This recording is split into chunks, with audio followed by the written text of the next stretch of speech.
सर्वसामान्यांच्या हक्काचा आवाज जागर जनस्थान।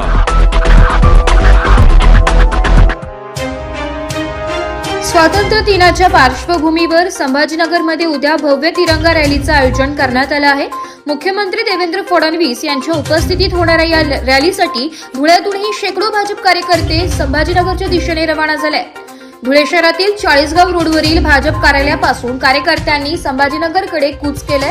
आमदार अनुप अग्रवाल यांच्या नेतृत्वाखाली शेकडो कार्यकर्ते या तिरंगा रॅलीत सहभागी होण्यासाठी रवाना झाले। यावेळी भारत माता की जय, वंदे मातरम अशा देशभक्तीपर घोषणांनी भाजप कार्यालयाचा परिसर दणाणून गेलाय।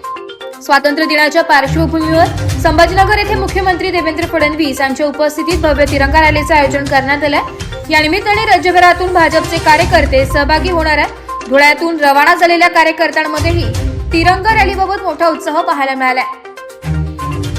काय तिरंगा रॅलीसाठी निघतायत? किती कार्यकर्ते आहेत? किती आपल्या गाड्या? जवळपास 300 छोट्या गाड्या आहेत, 4 व्हीलर, आणि एक बस ऑलरेडी पुढे निघालेली आमची। जवळपास 2200 लोक, सर्व भारतीय जनता पार्टीचे कार्यकर्ते असतील, कॉलेजचे मुलं असतील, सर्व कार्यकर्ते आहेत। सर्व धुळे शहरातील वकील, डॉक्टर्स पण भरपूर आहेत। असे आम्ही सर्वजण संभाजीनगरला तिरंगा रॅलीसाठी त्या ठिकाणी जातो।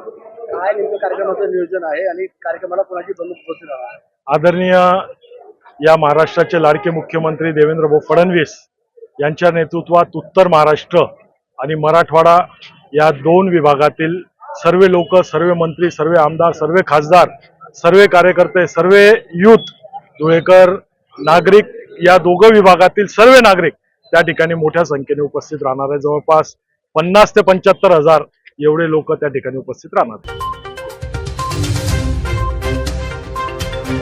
जागर जनस्थानसाठी रूपक बिरारी, धुळे।